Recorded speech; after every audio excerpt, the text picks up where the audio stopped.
Hello and welcome to the program. I'm Carl Pauls. I'm here with Gabriel Ignetti, Chris Bergen, and our special returning guest. Guido Núñez-Mujica is a data scientist, computational biologist, science communicator, and dedicated activist for both nuclear power and genetic engineering.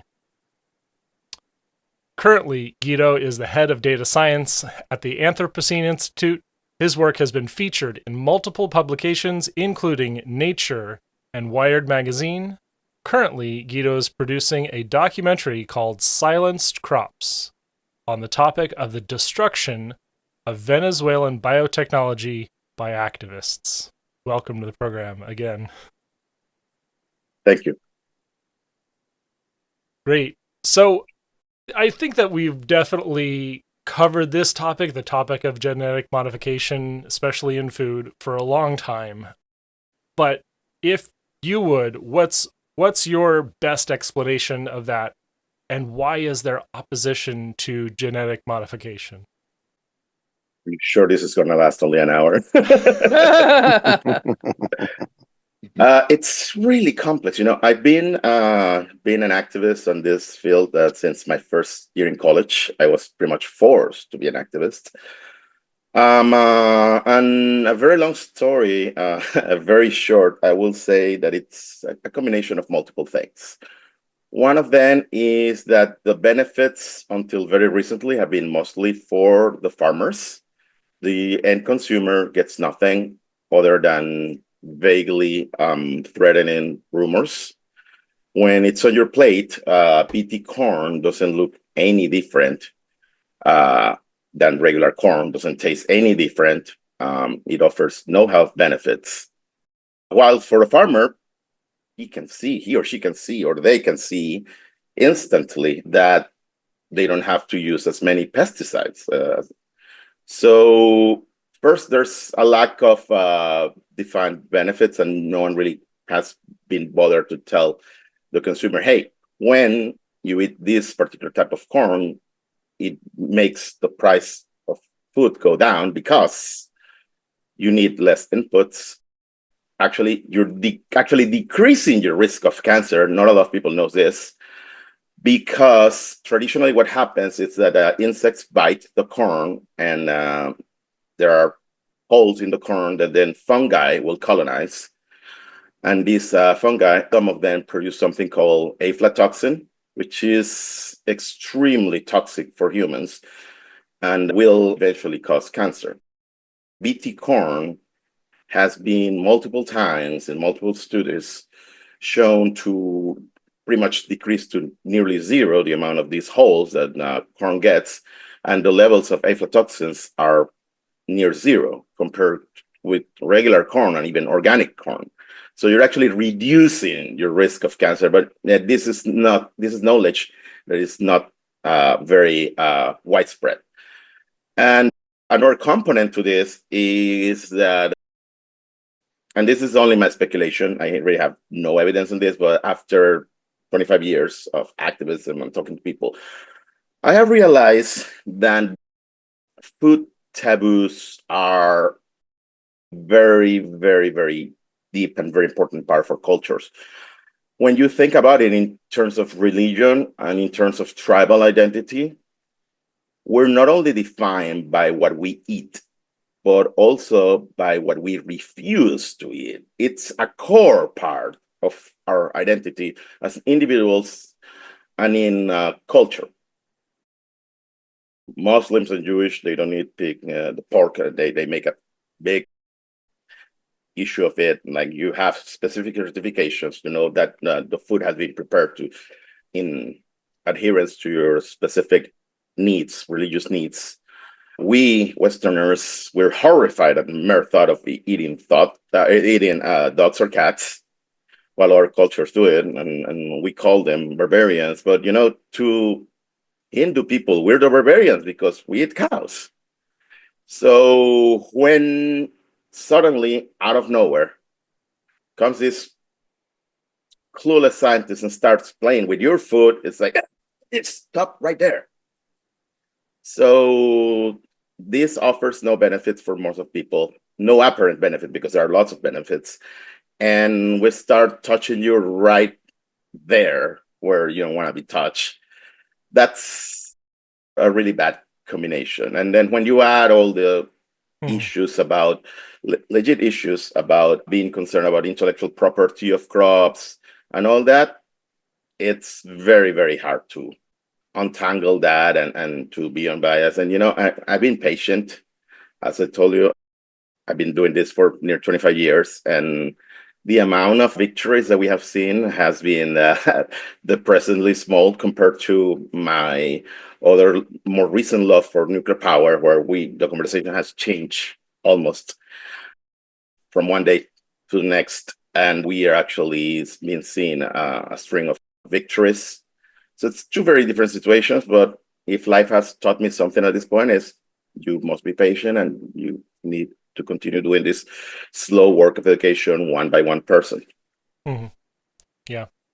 So I have my own sort of tangential history connecting me to GM foods, and in the late 90s I was IT for crop and soil sciences, and so I've recognized that humanity's knowledge of genetics helped us use traditional breeding, traditional production, and helped us guide things like, I remember the barley genomics lab had so many samples and they knew which strains they would continue to breed based on that.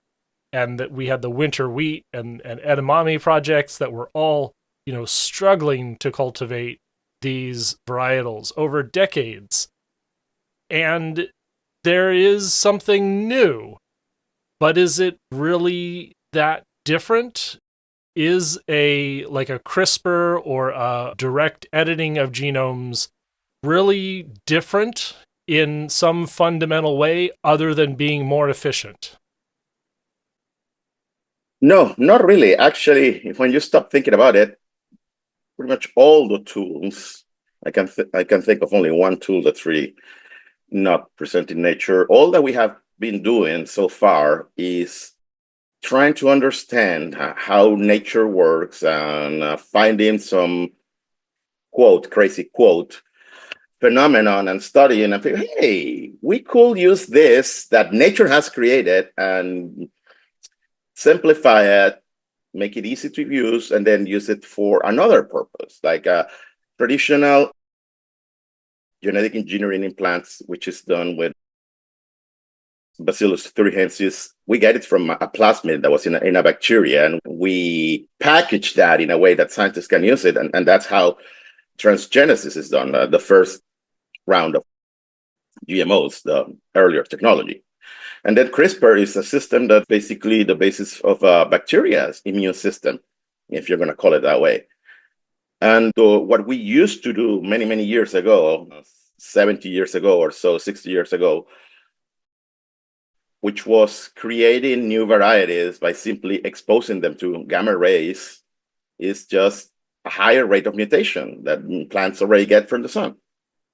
So one way or another, most of the tools that we use are simply learning from nature and adapting it to human needs. We don't really do anything other than biolistics that shoot in plant cells with gold-coated particles. And even so, you're still dependent on the mechanisms that plants have to take when their DNA is disrupted to paste it together. So still partially based on what nature does. Everything we do is just improving upon nature. We're standing on the shoulders of a very, very big giant in this case. Wonderful. So, looking at the progress we've made, and I have a good friend in YouTube chat here, Melanie Cosmic Fox, has been talking about GMOs for a while.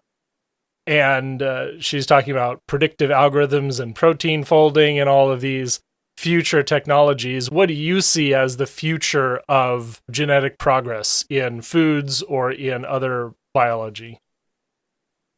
The future is now.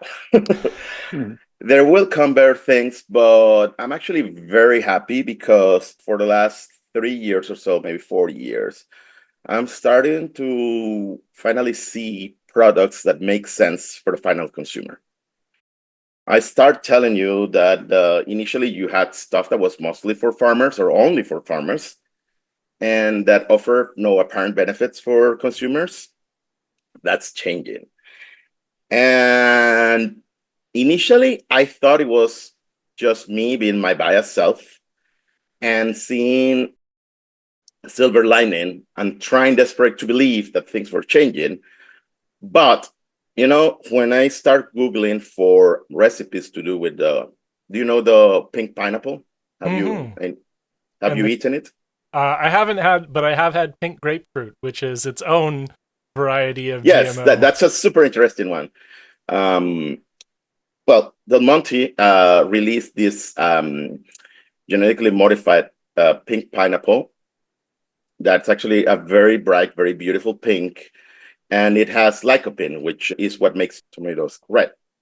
So the color is now this bright pink. It tastes slightly different. It's slightly less tart than traditional pineapple. And also, it has this very, very, very faint, but for me, it's there, like a generic berry-ish flavor.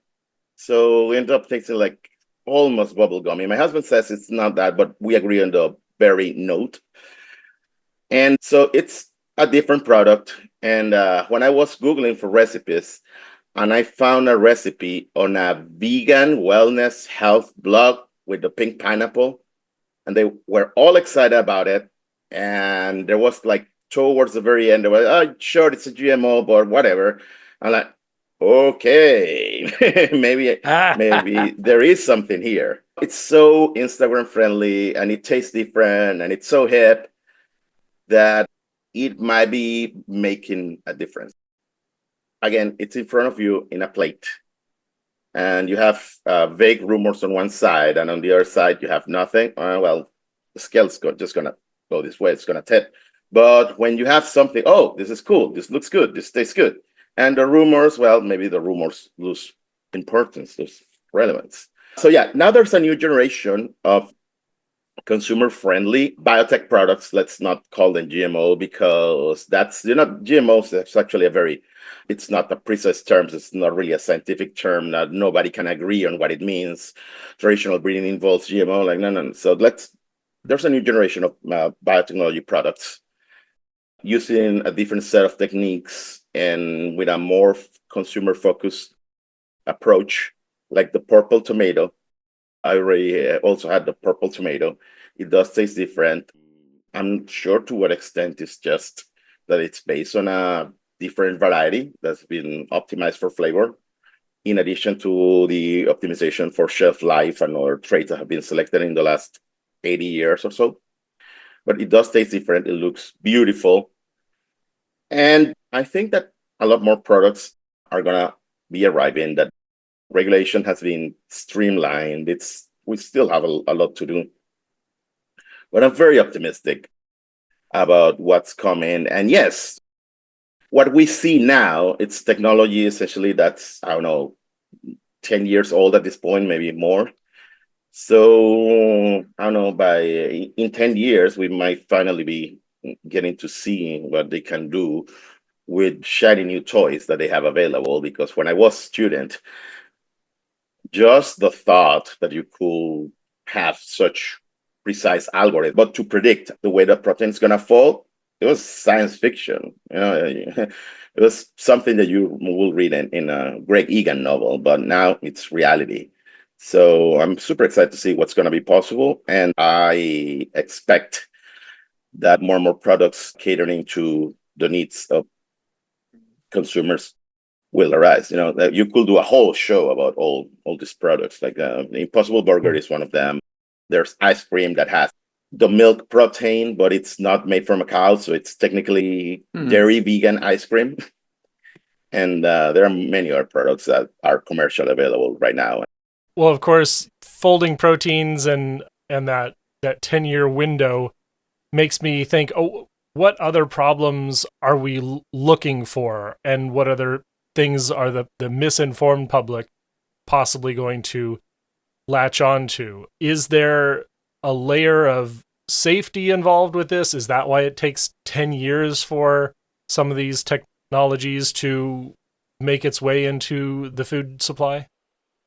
Yes, there's not one, but many, many, many layers of regulation. Let's not call it safety, because I'm convinced that really there's no added safety because of this regulation. Actually, the opposite. It's not that it makes the products unsafe. That's no, I mean, it's just that safe products are delayed in reaching the final consumer that will actually get some benefit, and therefore an unsafe situation like vitamin A deficiency is perpetuated by this unnecessary regulation. This is an issue that I've been thinking about lately, and it's still not clear to me, but we could be in a situation where actually consumer products that you can see, where you can see the benefits, but that they are frankly, they are frivolous. It's nice, but we don't need a pink pineapple, even if there's more behind it. But just the trait of pink, slightly more flavorful pineapple, nobody needs it. It's very nice to have it, don't get me wrong.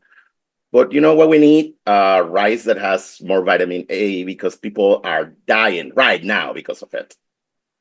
But the people who are affected are not the people who have a voice in the public discourse. You know, as a Venezuelan, someone whose life has been affected by a lot of political events, I'm tired of finding people speaking on my behalf that are saying completely the opposite of what I will say. And then when I confront them, they accuse me of not being a real Venezuelan.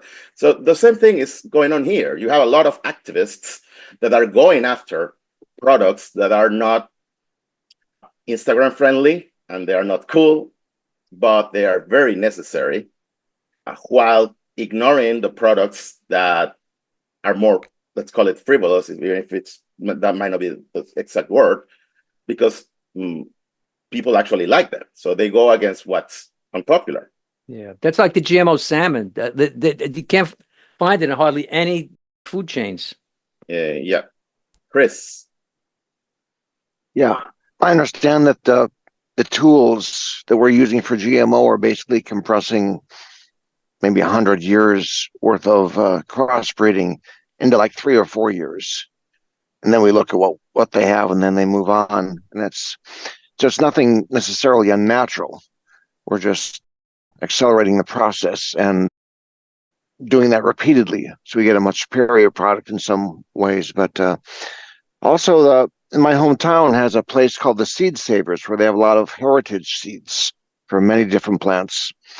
And I'm just curious, are scientists also looking through the variety of the old-fashioned plants that were sometimes plentiful, sometimes rare 100, 200 years ago, and making use of that information as well?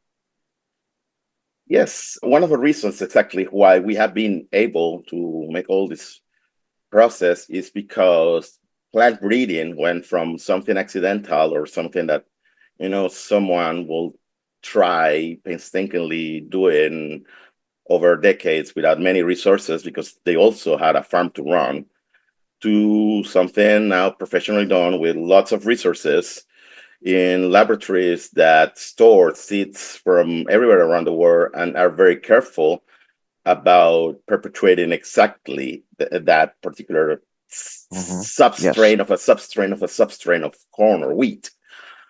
And this is a parenthesis, but you know, there's an issue which shows you how complex this whole conversation is that especially among the Greens and leftists, a lot of people complain that farmers can't save seed, which it's not true. Farmers are perfectly able to save seed that's not protected by EPI. And second, is that farmers don't want to do this. This is a lot of labor. I mean, this is so much labor that you actually need to create research centers where people that go to college for 10 years are the ones running it. And it's not easy for them. And it's, as you know, Carl, it's a lot of organizational labor. And to keep it, you know, I cannot even keep my closet, organized. I get nightmares about trying to run one of these places. And they do a good job. And nearly all the progress that we have been doing since the Green Revolution is because you have armies of plant scientists working, doing a very repetitive work that requires a lot of attention to detail. Even if we have a lot of resources invested, still we don't throw enough resources at it. And suddenly we want to throw this upon the shoulders of a Mexican farmer that barely manages to get to the end of the month. And we're not thinking the amount of labor that this involves. This is just insanity to me. And having made that parenthesis, yes, we still continue preserving germplasm from the past and keeping those varieties alive because we never know when those traits that were useful for a plant in the wild or in a particular region going to be useful again. Maybe in the 2030s or 2040s, we'll be eating pink or purple corn. It will be more mainstream because rather than growing that trait being in corn that only grows in certain conditions, now we're going to move it to corn that grows in Iowa. I don't know. But there are many, many opportunities, and the biodiversity that we have access to in seed banks like CIMMYT in Mexico or International Rice Institute, that's based mostly in Asia, have a lot of promise, and we need to use it, not only from the corporate point of view, but also from the humanitarian and survival of our species point of view. Now, with climate change, we are going to be needing to study lots of varieties that are resistant to drought and resistant to soil that has more minerals in it, even if their yields are not great, and find out how to move those traits to varieties that actually have a higher yield. I wanted to capture this. You were talking about the knowledge worker labor, the intellectual labor that it takes to really cultivate such a large body of knowledge. And it's unfortunate that much of that is locked behind sort of these corporate walls. And so, I know that you and I agree this is problematic. It's not something that we can wave away. However, what is the possible objection from the left when this research is done in the public domain? Is that the situation that you faced? Tell us a little bit about that. Yeah, that was a really horrible situation. And the worst part is I see it repeated all over the world. And the research in biotech, in agriculture, that is done by corporations, it's patented, it's not copyrighted. And I'm not a lawyer, but this is a very, very extremely important distinction. Why? Because copyright doesn't really expire until a length of time that's completely irrelevant to any of us here, while patents have a duration of 20 years. That's it. Monsanto can do whatever, but it doesn't exist anymore. And they should treat like Voldemort, That company that shall not be named doesn't even exist anymore. But whatever it did 21 years ago, now it's public domain. That's it. Mm-hmm. So it's not great, but it's not as serious as they are going to steal our seeds. No, not that way. And the sad part, and this is something that I saw with my very own eyes, is something that completely changed my career, is that, I still don't know if these people are misguided or they are liars. It's not really that the end consequences are going to be different because of that. But lots of people will accuse scientists, even scientists working for public universities and public research institutes, to actually be fronts for that company that shall not be named. And that is pretty sad, because I have been personally told in person and online that I don't care if people die just because I like the money. Yes, I like the money. That's why I'm no longer doing biology. I move on to tech. But there is this misconception that someone who's working in plant science is in it for the money. That is very sad, because plant scientists really barely make any money. it's very sad to devote your life to something that you believe it matters, only to be told by people that you only care about money when you know that you barely can pay your bills. And of course, this is not a very popular position. Oh, woe is me, poor scientist. Nobody wants to hear this. But it's the truth. My colleagues who stayed in biology, it's a harsh life. With the tenure situation, it's not like it used to be 70, 80 years ago when you made it to professor.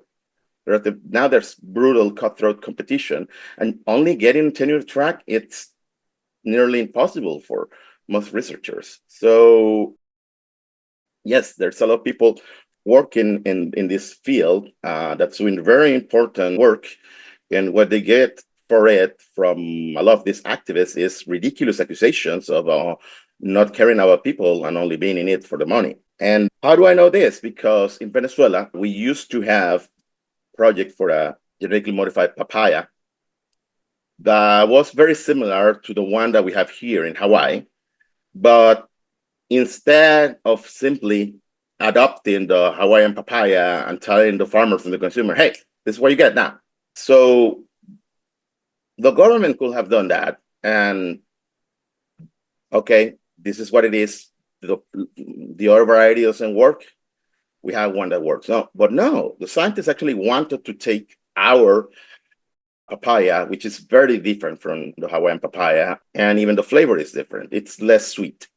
But we wanted to preserve that. So we established a project to change that, to insert that trait of resistance to a disease called papaya ring spot virus in the local Venezuelan varieties.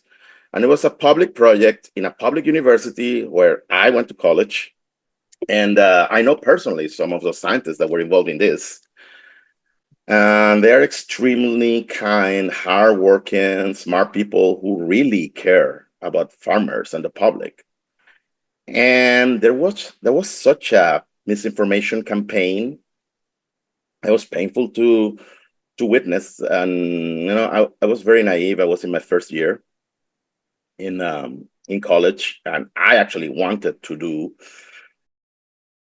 transgenic plants because I thought that was a way to use something I am passionate about, which is biotechnology, to benefit humankind. And I still believe it. So that's actually what I want to do. But a group of activists, first, they started a horrible campaign of misinformation. They pasted posters all over town, accusing scientists of trying to murder people, of not caring about life, not defending nature. And people started getting scared because the language in these posters was pretty harsh. And then spreading ridiculous stories about how everything that we were eating was genetically modified, that you have to pay attention because if the tomato is too big, it might be a GMO and give you cancer. They start spreading wild stories like the papayas had rat genes that will give you the bubonic plague. Whoa. I am not kidding. This is the level of lies that they were spreading. We often don't see these blatant, outrageous lies in the online debate let's call it the Western world for lack of a more precise term. But when you start following closely the arguments that they spread in Africa, you start finding this sort of rubbish again. Yeah, but they're drinking their own Kool-Aid, I would imagine, right? I'm not sure, because I was able to find some things that were clearly lies. You remember this hoax about the beef from McDonald's not being actually made from cows, but from these things that they had in tanks that barely had a head, and they were like, no? Okay, there was a hoax about how Kentucky Fried Chicken was rebranded to KFC because it wasn't really chicken. It was in tanks in suspension where they will grow the meat. And this is 2000. This is not even 2010. This is the year 2000, so we're way ahead of all the culture meat debate. They were spreading this. I was able to find a fake university of a fake place And I confronted the author of this. I was like, hey, guy, you're spreading this. Like, I don't care. So while 90, 99, 70% of them might actually be drinking the Kool-Aid, I know that at least some of the people are willingly spreading lies, and they know they're lies. Why? I don't know. I wish I could tell you why. Maybe they think they're doing the right thing, and as our old pal Machiavelli will tell you, the end justifies the means. I don't know, but as you might have noticed in this conversation, I'm a kind of hot-blooded individual, and the kind of person who spreads this misinformation that makes up these lies is not the kind of person that I can have a civilized conversation with. Yeah. I can have a conversation with the people who are deluded, with the people who don't know better, and who are honestly, when they oppose GMOs, they honestly thinking they're doing the good Lord's work. I can have a conversation with them. I have had many conversations with them. And even if sometimes even if most of the times, let's be honest, they end up not agreeing with me, what I think that happens is that at least there's a grain of doubt, and they stop being so certain about things that they realize they don't know as well as us, and to realize that scientists are humans like them. We're not monsters. We're not horrible beasts. The person who spreads the lies, I don't know. Let's go back to security, food security, food safety. I also notice, and this is particularly important when we also talk about nuclear power, that many scientists are very naive. Many of us, we do what we think it's right, and we know that when you choose science as a major, many of us have a vague idea, and certainly a very clear idea by the end that you have your degree, that this is not really gonna make you a millionaire. It's very unlikely. But we still do it because we love doing it, because we're nerds, because we love the knowledge, because we want to help others in a way that also allows us to express ourselves and do what we want in life. There's many reasons why people stay in science despite salaries. But that means that we have this way of thinking about our work that is very self-involved, and we don't realize when we look around us that most people don't think that way. So we're very naive. And when people come to you, and I know this because this is something I have also discussed, this is one of those conversations that turn impolite like 5 minutes in. A lot of the demands for more security are actually traps, because the scientists will say, sure, that sounds reasonable, let's do that. And you know that in nuclear is the same. Sure, let's make it so a jetliner can impact your nuclear power plant and it's safe. Let's call it for greater than military spec for the materials. Yay! But the activists, knowing that they will get what they want, will turn around and say, see, if it's safe, why do we need this? Like, buddy, that's our reaction. We're completely surprised when what we thought was a compromise, trying to make people happy, gets used against you and used as a tool to show that what you're doing is not safe. This has happened countless times. And you know very well, those of you who have been involved in the nuclear debate, that it's exactly the same with the nuclear industry. Mm-hmm.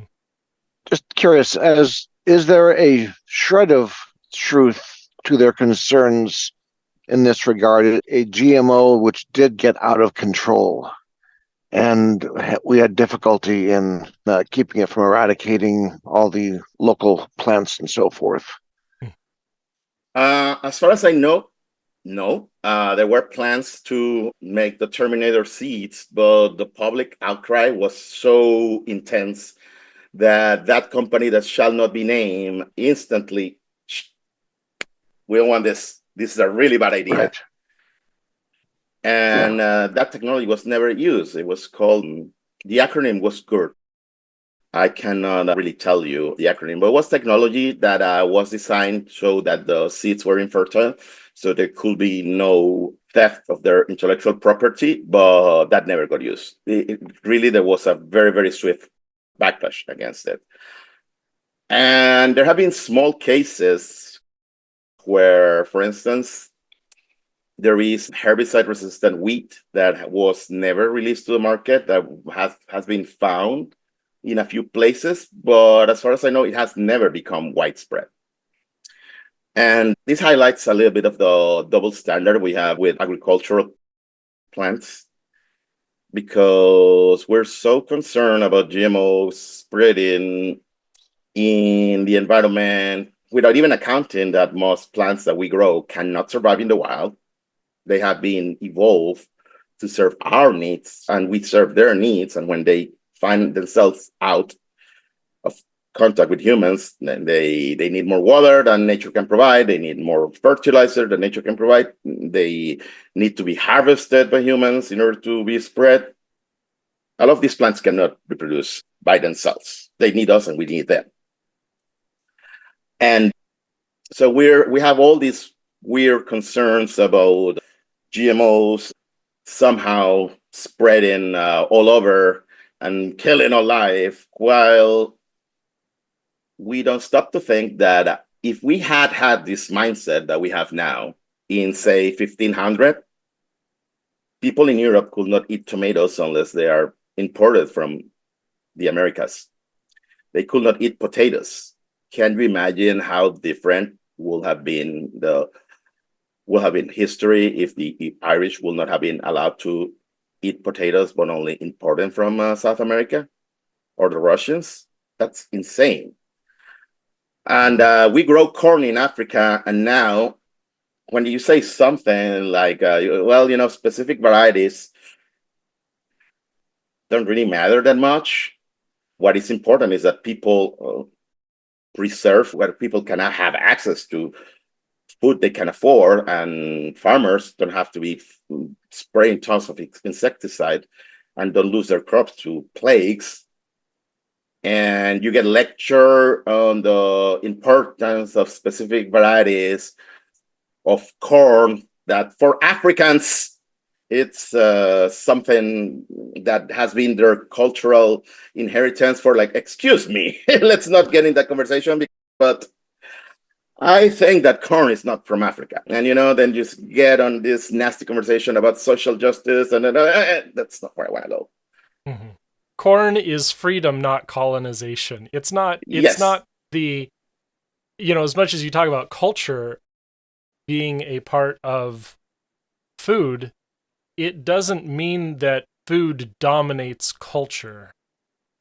We make absolutely wonderful fusion hybrid dishes by borrowing from other cultures, and then that doesn't belong to us because the food came from us.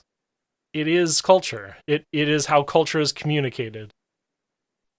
The key part here, I think this is the way to explain this, is that, and again, the people who have been involved in the nuclear debate will know this very well. The traditional way of doing science, usually it's two ways: in the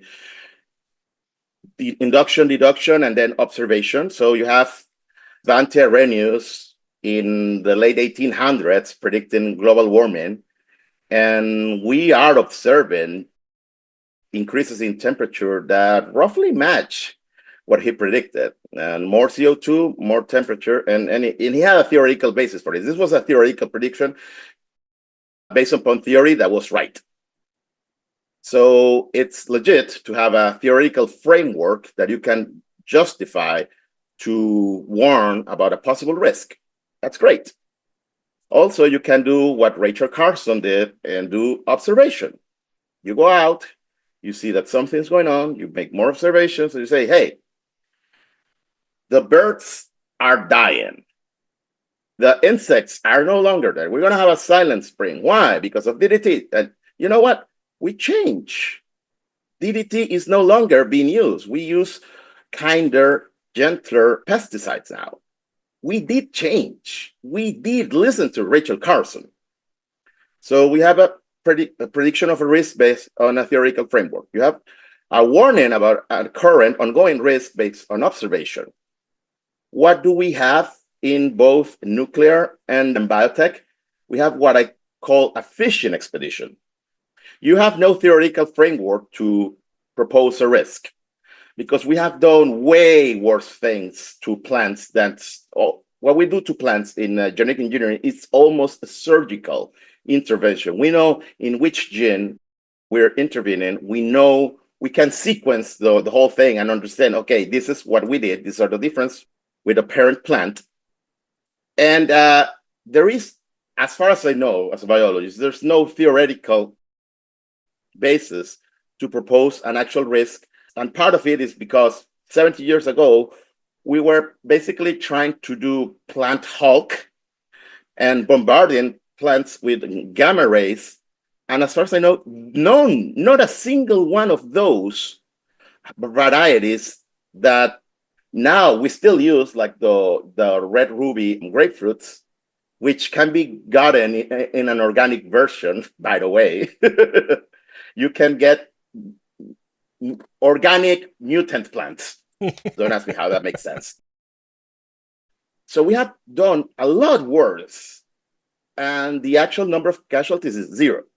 Nothing. Not single human has been affected by way more drastic. So what's going on here is what I call a fishing expedition, which is, let's just keep proposing bogus methods and risks, and let's keep doing study after study after study after study after study after study, trying to find the tiniest statistical fluke that we can say GMOs are wrong. And it's the same with nuclear. You keep having all these studies after studies after studies of Chernobyl to show how the wildlife is deeply wrong. And what they find is some fluctuations across some species. But the wolves are there. The bison are there. The deers are there. The animals are thriving. We're seeing it with our own very eyes. There is no theoretical basis. There's no observation of risk. So what must happen is constant studies trying to fish out something. When you go fishing, you know what you're going to get, but you're there trying until you finally get something. Even if you fish this size, you'll fry it and eat it because that's what you can get. Chris. Yeah, there's all the talk of conserving the environment, saving the planet and stuff. We always focus on human. And I'm concerned, I think everyone is to some extent, with biodiversity of everything. Insects, plants, mammals, invertebrates. Is there much work or people paying attention to how plants like the milkweed supports the monarch butterflies? Was something James Hansen talked about quite a bit. Are there other avenues of preserving and encouraging biodiversity to continue to flourish as we humans make our way in the ways we prefer to do? Yes, more biotech. I'll tell you why. Because actually, I'm really glad that you brought this, because otherwise I would have missed this point, which is a very important one.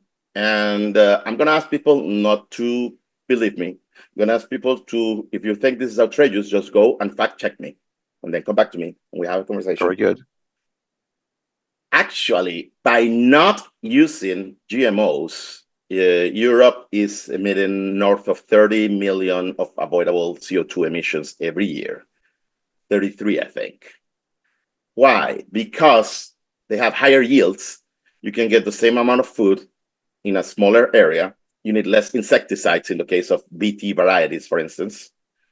And we could be creating plants that thrive under drought, that don't need as much fertilizer, because now they can build the same symbiotic connection with bacteria that plants like beans have. Like we could have plants that can get their nitrogen from bacteria. We could make a lot of things to make human agriculture a lot more sustainable. And I'm really glad also that you brought up the point about biodiversity. And I will say that we're worried about the wrong kind of biodiversity. And what do I mean by this? When people talk about being concerned about biodiversity, they're often thinking about a specific variety of corn that is cultured in a remote village in southern Mexico, for instance. And while there might be some inherent value for this specific corn, I'm not going to mince words, and I will say that corn in general has zero biodiversity value from the point of view of nature, because corn is a human creation. Its only value is what the value it provides for us. So if you want to preserve variety with terrible yield only because accidentally, because of random events and history is what end up there, go ahead. But you should not be forcing people who can have better to be growing it. This variety needs to go to a seed bank and be studied and be stored, but you should not be growing it out in a field just because accidentally it ended up there somehow. You should be growing more efficient varieties that can minimize your amount of land that you're taking, because no one wants to farm extra just because. If you can get the same economic value or the same amount of food in half of the land, why are you going to be killing yourself doing heavy manual labor on the other half? Nature could return to that. That is the biodiversity that we should be worrying about. When we use insecticides that kill everything, that is, we're killing insects do nothing to us, that are maybe not beneficial for us, but they are neutral. With BT, by definition, the insect that dies is an insect that tries to eat your corn. When people say worry about biodiversity, I think of the very sad situation that no one really seems to care about. Subsistence farmers having to burn and raise more land because what they currently have is not enough for them. In my university, my campus was at the end of town, in a beautiful town, university town in the Venezuelan Andes. And when I started studying there, we have all these hills that had some human intervention, but they were beautifully green. It was really breathtaking. There were so many wild species there. And over time, you saw that there were fires on the hills. And after the fires, you'll see a small agricultural plot being there slowly over and over and over. And sometimes the fire will come to the campus and it will be full of, sorry, not the fire, the smoke. And you have to evacuate or you have to be coughing. And it was miserable. Mm-hmm. You know, I never, ever, not a single, not even half a time saw anyone who years before had been so worried about biodiversity make an issue of this. Like, people were killing biodiversity. But I understand they're subsistence farmers. They need to eat. Duh. And instead of providing them with the tools to use as little space as possible, what these activists did was to take away from them varieties that could have helped them and to make the government of Venezuela, because, you know, activists don't have that much power. They can do something crazy and that's it. But when you have an ignorant and stupid government that was supported by many guys, oh, by the way, I have to say this, Michael Schellenberger who lately has been spraying a lot of misinformation about immigrants, was the original American Chavista. So when you have a government that has been supported by so many people, taking this ignorance and this misinformation and making it official government policy, you're in serious trouble. And this is something that we have seen repeated many, many times around the world. In Venezuela, we had a biotech more advanced than the state of the art in Argentina at the moment. We could be leading the world in agricultural biotech. And if we had been applying this supposed socialist mindset to this, we could have actually competed with that company that shall not be named. But no, what did we do? Oh, no, those evil scientists that are actually our university scientists working in our public universities are somehow connected to this evil company that shall not be named. This is going to be illegal, bye. And not only that, we have people here in this country defending that. I'm not going to use the word I'm thinking. I'm out of synonyms. On subsistence farming, my understanding is that the farmers, the soil wears out after 6 years or 10 years, and they have to move to a new plot of land, which still has nutrients in it. So the many farmers, the subsistence farmers, do not know how to maintain nutrition in their soil. And that is causing a problem with deforestation and puts them in a cycle where they can never get ahead, really. That is correct. That is correct. So this doomsday scenario, apocalypses that I've been hearing about North American agriculture, how Americans are so greedy, they are just destroying the soil, and sooner or later, although farming states are going to see the consequences, yields keep going up. But it does happen with subsistence farmers. So, one of the problems with this debate is that there is so much ideology mixed in with actual facts that is hard. And again, it becomes a matter of identity. When I come with facts, the average person that I disagree with about biotechnology or about nuclear power, at least in this country, probably agrees with me on 95% on most issues. But because it came from a sanctioned ideological source that opposing GMOs was the right, quote, thing to do, what I'm saying, even if we agree, we're voting for the same candidate, go Kamala, we defend, we agree on gay rights, that's never enough, because again, these things become species of shibboleth. It becomes markers of tribal identity. So it doesn't matter how many facts I say, it doesn't matter how much I agree with them in the rest of the positions. One of their priests equivalents say GMOs are wrong, therefore GMOs are wrong. And there's not a lot of that. And it has, the facts have become intertwined with ideology to the point that these wrong predictions about how unsustainable our agricultural system is year after year, in 2 years will be the end of it. I've been saying this for at least 20 years. While real issues, like what you say about agricultural farmers, get completely ignored, because even if a lot of people say they care about that sort of thing, in my experience, they really don't. And it sounds harsh, but it's true. Mm. Yeah. We should admit that problem rather than trying to say that we really care. Right. And I like to, I like to talk about ecomodernism as the critical response to audience capture in environmentalism. And we should never forget that. We should never develop our own shibboleths. We should always be inwardly critical and ready to change if the facts persuade us of these things. And I think that, the work you're doing is fantastic, Guido.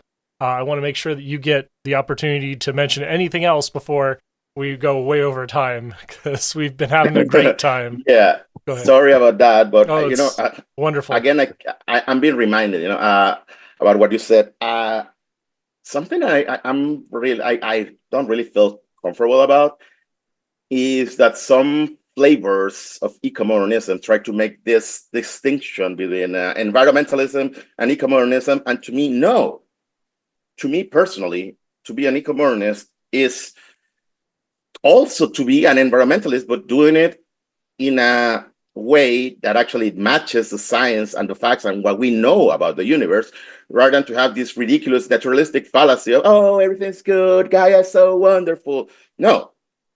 It's, a lot of environmentalism is based on paganish conception of the word that doesn't really match what we know about it. And this is just fact-based, data-driven way and using human technology to solve the mess we have created. It's not an alternative to environmentalism. There's a long conversation we should have someday about the synthesis of religion and technology.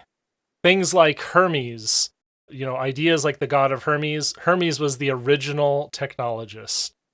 And so I think that, as environmentalists, as eco-modern environmentalists, we are bringing that spirit into the future and not letting it fester in the past. Children of Prometheus. Yes. Wonderful. So this has been a really great conversation. So is there anything else that we're missing? Do you want to promote anything, mention anything? What's your next engagement you're excited to tell everyone about? Oh, there's a lot on my plate right now. I'm trying to be more active in spreading Ecomodernist points of view in the Spanish-speaking sphere, because I know that there's a lot of things that have been debunked in English that has not been in Spanish. And most people in Latin America don't have even if they speak a bit of English, it's one more barrier. You can always use Google Translate, but it's one more barrier. And sometimes the cultural points get missed in translation. So I'm trying to be more active, and I'm going to be speaking in Mexico City about the myths about global warming. It's not that global warming is a myth, but about all the misconceptions, including nuclear power and GMOs, how they can help us fight global warming. And after that, I'm going to be a delegate at COP. And I have been working in our research in terms of the impact of shutting down nuclear power plants in multiple places around the world. We will have a website coming live. Actually, I will appreciate if we could have a conversation about that when that website is being released. I built a data pipeline to document what happened in Taiwan shut down their next to last nuclear power plant. And we have a little counter that tells you how many people are going to die as a result of the extra air pollution, because what could have been coal that could have been not used because nuclear generation was there, now it's being used. Illnesses, extra boatloads of coal that now they will need. Essentially, it amounts to one extra 8,000 tons of coal in a ship every week. This nuclear power plant remains closed, and we will have similar websites. And we're very excited about it because we're thinking that we need to convey more urgency, because sometimes people think about nuclear power plants kind of a luxury. No, it's not a luxury. We are in a climate emergency. And it's not only in CO2, it has many other consequences for our health. So we're trying to protect people against this, again, fishing expedition, against the possible risks of radiation. We're actually harming them with more air pollution. Mm-hmm. So that's what's on my plate now. And I'm super excited about it. And I would like to talk about it in the coming months. Absolutely. I'll look forward to it. I hope that we have a great year in nuclear activism at COP29 in Azerbaijan. And thank you, Guido, for being part of that delegation. I'm sure it'll be amazing. Stay safe out there. Thank you for the time here. It's always delightful, and it really helps me to shape my arguments. Wonderful. Thank you very much. Excellent. Thank you so much. This has been the Ecomodernist channel live. We are here every Sunday, 10 a.m. Pacific, 1 p.m. Eastern, right here on the Ecomodernist channel live on YouTube, Ecomodernist 1. You can find us on my personal x.com account at Carl Alex Pauls. You can also find my personal Twitch at soyatl.tv or twitch.tv/soyatl. And, of course, find us on Facebook at the Ecomodernist Society of North America. Please support us on Patreon at the Ecomodernist channel. And, of course, you can find us on the web at esna.earth. That's esna.earth. And remember, emissions first, peace and justice will follow.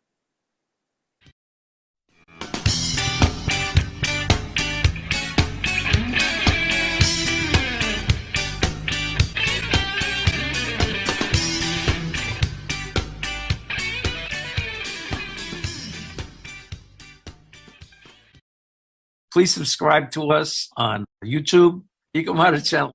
Also to subscribe to us on Twitter and Facebook, Ecomodernist Society of North America. And online at https://esna.earth.